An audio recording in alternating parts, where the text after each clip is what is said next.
दोस्तों, वर्ष 2020 के दौरान अमेरिका में एक अजीब सा मामला सामने आया। यहाँ के नेब्रास्का राज्य में एक किसान ने जॉन डियर, जो कि दुनिया की सबसे बड़ी ट्रैक्टर निर्माता कंपनी के तौर पर जानी जाती है, का ट्रैक्टर खरीदा था। अब हुआ ये कि जैसे ही किसान की फसल बुआई का समय आया तो ट्रैक्टर के इंजन में कुछ खराबी आ गई। ऐसे में किसान ट्रैक्टर को मरम्मत हेतु जॉन डियर के सर्विस स्टेशन पर लेकर गया, जहाँ कार्य करने वाले कामगारों ने किसान से कहा कि उन्हें अपना ट्रैक्टर करीब 15 दिनों के लिए सर्विस स्टेशन पर छोड़कर जाना होगा, तो ही ट्रैक्टर की मरम्मत हो सकती है। अब जैसा कि मैंने बताया कि यह समय फसल की बुआई का था और ऐसे समय में किसान के लिए एक एक दिन कीमती होता है, इसलिए किसान ने जिद की कि उसे आज ही अपना ट्रैक्टर सही होकर वापस मिलना चाहिए। लेकिन जॉन डियर कंपनी के सर्विस स्टेशन कर्मियों ने कहा कि यह कार्य एक दिन में नहीं हो सकता। अब विशेष बात यह थी कि यह किसान खुद भी एक ट्रैक्टर मैकेनिक था, इसलिए एक मैकेनिक होने के नाते इस किसान ने अपने ट्रैक्टर की मरम्मत खुद ही करने का फैसला किया और अपने अनुभव के दम पर किसान ने ट्रैक्टर को बिल्कुल दुरुस्त भी कर दिया। लेकिन समस्या तब खड़ी हुई जब कुछ महीनों बाद इस किसान के उसी ट्रैक्टर में फिर से खराबी आ गई, और जब इस बार किसान ने वापस सर्विस स्टेशन का रुख किया तो जॉन डियर कंपनी ने किसान के ट्रैक्टर की मरम्मत वारंटी में करने से इनकार कर दिया, क्योंकि जॉन डियर कंपनी के सर्विस विभाग ने ये जान लिया कि इस ट्रैक्टर के इंजन को पहले ही खोला जा चुका है। और कोई भी कंपनी ऐसे वाहन की वारंटी को रद्द कर देती है जिस वाहन की मरम्मत का काम आप कंपनी के सर्विस स्टेशन की बजाय खुद से या कहीं और से करवाते हैं। लेकिन ये किसान भाई भी हार मानने वाले नहीं थे। उन्होंने जॉन डियर कंपनी पर मुकदमा किया और कोर्ट में बताया कि किस तरह से जब उनकी फसल बुआई का समय बीता जा रहा था तो मजबूरी में उन्हें खुद ही ट्रैक्टर को रिपेयर करना पड़ा था। यानी जो कार्य कंपनी को करना चाहिए था वो कार्य किसान ने खुद किया, फिर भी कंपनी द्वारा ट्रैक्टर की वारंटी को समाप्त कर देना भला कैसे सही ठहराया जा सकता है। वैसे इस पूरी कहानी में अच्छी बात यह रही कि कोर्ट ने किसान के पक्ष में फैसला सुनाया और कंपनी को ट्रैक्टर की वारंटी रद्द करने का अपना निर्णय वापस लेना पड़ा।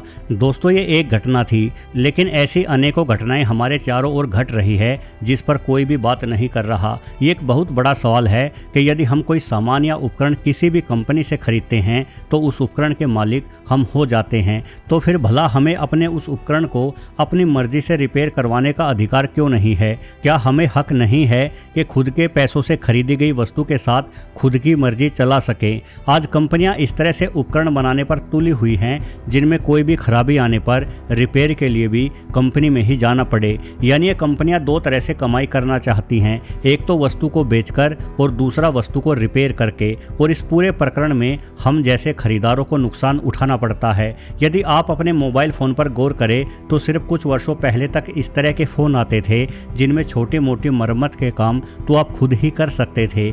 मसलन यदि आपके फ़ोन की बैटरी पुरानी पड़ चुकी है तो आप कहीं से भी एक बैटरी खरीद कर अपने मोबाइल फ़ोन के पीछे वाला कवर हटाकर बैटरी बदल सकते थे। परंतु आज सभी कंपनियां फ़ोन की बैटरी को इस तरह से समायोजित करने लगी हैं कि उस बैटरी को खुद से बदलना तो किसी भी सूरत में संभव नहीं है। बदलना तो छोड़िए, आप देख भी नहीं सकते कि आखिर आपके फ़ोन में बैटरी लगी कहाँ पर है। पिछले दिनों अमेरिका की सरकार ने राइट टू रिपेयर नामक एक नया कानून लागू करने के बारे में विचार किया। यदि यह कानून लागू होता है तो उपभोक्ता अपनी वस्तुओं में बदलाव करने और मरम्मत करने हेतु कंपनी के ऊपर निर्भर रहने को मजबूर नहीं होगा, और कंपनी को अपने उपकरण के बारे में तमाम जानकारी उपभोक्ता को देनी होगी, जैसे कि उस उपकरण में किस प्रकार के पुर्जों का इस्तेमाल हुआ है और उन पुर्जों को सुधारने का तरीका क्या है। ऐसा करने से उपभोक्ता आसानी से खुद ही अपने उपकरण की मरम्मत कर पाएगा। साथ ही कंपनी को तमाम स्पेयर पार्ट आदि भी ग्राहक को उपलब्ध कराने होंगे जो स्पेयर पार्ट उपकरण की मरम्मत हेतु चाहिए होते हैं। यदि इस तरह का कानून भारत में बनता है तो आप अपनी कार की सर्विस आसानी से खुद ही घर पर कर पाएंगे, वो भी सिर्फ कुछ हजार रुपयों के खर्च में ही। वहीं अभी आपको न सिर्फ अपनी कार सर्विस के लिए 10 से 20 हजार रुपयों का भारी भरकम खर्च वहन करना पड़ता है, बल्कि आपको कंपनी के सर्विस स्टेशन में बैठकर अपना एक पूरा दिन भी बर्बाद करना पड़ता है। दरअसल बात सिर्फ वारंटी तक हो तो भी ठीक है। मतलब यदि कोई कंपनी आपकी कार की 3 साल की वारंटी लेती है तो उस 3 साल के दौरान आप कंपनी में ही अपनी कार की सर्विस आदि कराएं, ताकि कंपनी को आपकी कार के बारे में संपूर्ण जानकारी मिलती रहे। ऐसे में कंपनी आपकी वारंटी को बिना किसी समस्या के जारी रख सकती हैं। परंतु समस्या ये है कि उत्पाद निर्माता कंपनी चाहती हैं कि वारंटी पूरी होने के बाद भी आप अपने उत्पाद के रिपेयर हेतु उत्पाद निर्माता पर ही निर्भर रहें, और इसके लिए निर्माता अपने उत्पाद को और अधिक से अधिक पेचीदा बनाने की कोशिश में लगे रहते हैं। उदाहरण के लिए यदि हम वाहनों की ही बात करें तो एक जमाना था जब आपकी कार से लेकर ट्रैक्टर तक को हम आसानी से किसी गले मोहल्ले के मिस्त्री से ठीक करवा लेते थे, लेकिन अब ये तमाम वाहन सॉफ्टवेयर घुसेड़ कर इतने उलझे हुए बना डाले हैं कि रिपेयर हेतु सिवाय निर्माता कंपनी के पास जाने की बजाय हमारे पास और कोई चारा नहीं बचता। यहाँ तक कि कुछ निर्माता अब ऐसे सॉफ्टवेयर भी बनाने लगे हैं जिनके कारण आप अपने वाहन को किसी भी सूरत में कहीं बाहर से रिपेयर नहीं करवा सकते। उदाहरण के लिए टेस्ला कंपनी ने अपनी कार में एक ऐसे ही सॉफ्टवेयर का इस्तेमाल किया है जो किसी भी बाहरी रिपेयर को पकड़ सकता है, और ऐसे में वो टेस्ला कार जो कंपनी की बजाय कहीं बाहर से रिपेयर हुई है, टेस्ला के सुपर चार्ज स्टेशंस में रिचार्ज नहीं हो पाती। पूरे अमेरिका में टेस्ला के 2000 से अधिक सुपर चार्ज स्टेशंस हैं। इन स्टेशंस पर आप अपने सफ़र के दौरान भी गाड़ी की बैटरी को रिचार्ज कर सकते हैं, लेकिन टेस्ला के इन सुपर चार्ज स्टेशंस पर यदि कोई ऐसी कार आती है जिसमें किसी प्रकार का रिपेयर कंपनी से बाहर हुआ हो या कोई भी अलग अथवा नया पुर्जा लगा हो, तो टेस्ला का सॉफ्टवेयर इस बात को भांप लेता है और सुपर चार्ज नेटवर्क द्वारा वह कार प्रतिबंधित कर दी जाती है। अब देखा जाए तो ये एक तरह से बेचारे उपभोक्ता को जाल में फंसाने जैसा ही मामला है। दोस्तों, जहां तक वस्तु को रिपेयर करने का सवाल है, तो जैसे जैसे किसी वस्तु की गुणवत्ता में सुधार होता है वैसे वैसे वस्तु और भी अधिक शक्तिशाली एवं उन्नत बन जाती है। ऐसे में उस वस्तु को सघन अर्थात कॉम्पैक्ट किए जाने की भी आवश्यकता होती है। जैसे कि पहले 25 या 29 इंची टेलीविजन को बड़ा टेलीविजन माना जाता था, लेकिन वर्तमान में टेलीविजन आसानी से 50 अथवा 55 इंच या उससे भी अधिक बड़े देखने को मिल जाते हैं। अब जरा सोचे कि पुराने जमाने के पिक्चर ट्यूब वाले टेलीविजन कितने भारी भरकम होते थे।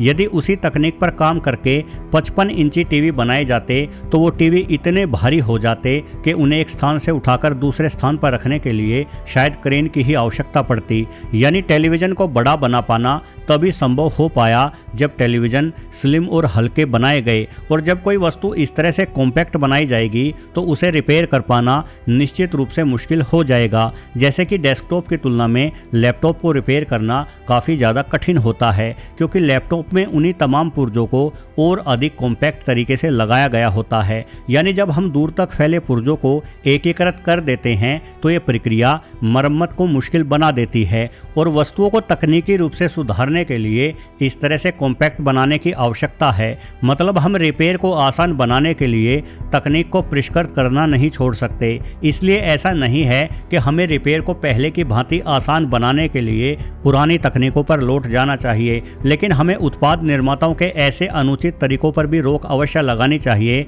जिन तरीकों में ऐसे हथकंडों का इस्तेमाल किया जाता है जिनसे उपभोक्ता निर्माताओं के पास ही अपने उत्पाद को रिपेयर कराने हेतु मजबूर हो जाते हैं। अब जैसे कि एप्पल कंपनी की बात करें तो ये कंपनी अपने उत्पादों पर हद से ज़्यादा नियंत्रण करने के लिए कुख्यात है। दशकों तक एप्पल ने अपने चार्जिंग पोर्ट आदि को भी अलग रखा, क्योंकि एप्पल नहीं चाहती थी कि उसके उपभोक्ता किसी अन्य कंपनी का चार्जर आदि इस्तेमाल कर सके। यहाँ तक कि वर्ष 2020 में जब एप्पल ने आईफोन 12 लॉन्च किया तो इस फ़ोन के साथ एप्पल एक नई तकनीक भी लेकर आई, जिस तकनीक के अनुसार आप एप्पल के फ़ोन को किसी भी तरीके से कहीं बाहर रिपेयर नहीं करा सकते थे। यहाँ तक कि यदि आपके पास एप्पल के दो बिल्कुल एक जैसे मोबाइल हैं और आप दोनों ही मोबाइल्स के मदरबोर्डों को आपस में बदल देते हैं तो आपके दोनों ही फ़ोन बंद पड़ जाएंगे, भले ही उनमें एक जैसे मदरबोर्ड हों। दरअसल एप्पल ने अपने प्रत्येक मोबाइल फ़ोन के प्रत्येक पुर्जे के साथ एक विशेष सीरियल नंबर जोड़ दिया था। यानी जब रिपेयर के दौरान आप अपने एप्पल मोबाइल का कोई पुर्जा बदलवाते तो उस एक पुर्जे का सीरियल नंबर अलग हो जाता और ऐसे में आपका मोबाइल बंद पड़ जाता। मतलब रिपेयर के बाद हूबहू पहले जैसा मदरबोर्ड, रैम या स्क्रीन आदि डलवाने के बाद भी एप्पल का मोबाइल कार्य नहीं कर पा रहा था, क्योंकि फ़ोन का प्रोसेसर बगैर सीरियल नंबर के मिलान हुए फ़ोन को चालू ही नहीं होने देता था। हालांकि चाइना वालों ने एप्पल की इस चालाकी का बहुत ही जल्द तोड़ निकाल लिया। उन्होंने एक ऐसा उपकरण बनाया जो एप्पल के खराब हो चुके पुर्जों से भी उनका सीरियल नंबर पता कर लेता था, और उसके बाद यह उपकरण उस सीरियल नंबर को नए पुर्जे में कॉपी पेस्ट कर देता था, जिस कारण एप्पल फ़ोन के प्रोसेसर को ये लगता था कि उसके साथ ओरिजिनल पुर्जा ही जुड़ा हुआ है। किंतु जरा खुद ही सोचिए कि किसी कंपनी को क्या ग्राहकों के साथ इस तरह के हथकंडे अपनाने चाहिए जैसे एप्पल या अन्य कंपनियां अपना रही हैं।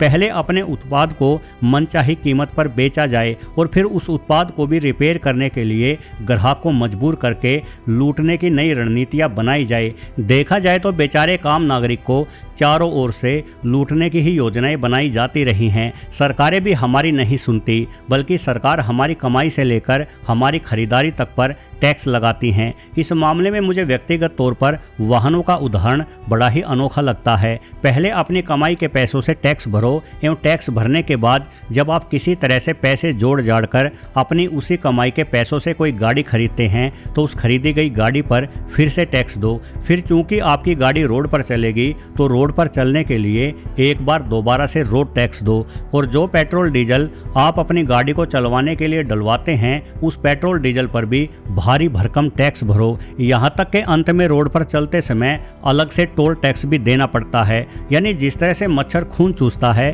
उसी भांति सरकार हमसे टैक्स चूस रही है, और बदले में सरकार हमें दे रही है टूटे हुए रोड एवं बारिश के मौसम में पानी से लबालब भरी सड़कें।